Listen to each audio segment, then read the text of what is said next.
আজিকালি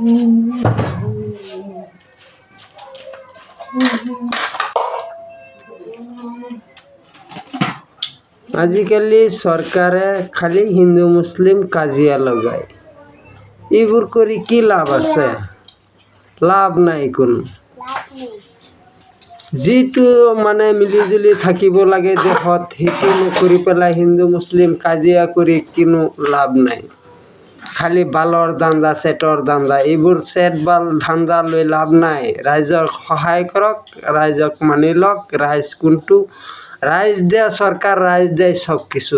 যিবোৰ বুজি নাপায় চৰকাৰে, তেতিয়াহ'লে ৰাইজ ৰাখি পেলাই লাভ নাই। একে ডাইৰেক্ট বম দি পেলাই উৰাই দিয়ক, দেহটো একে বৰবাদ কৰি দিয়ক।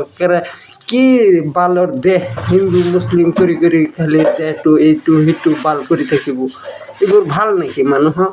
ভাল নহয়।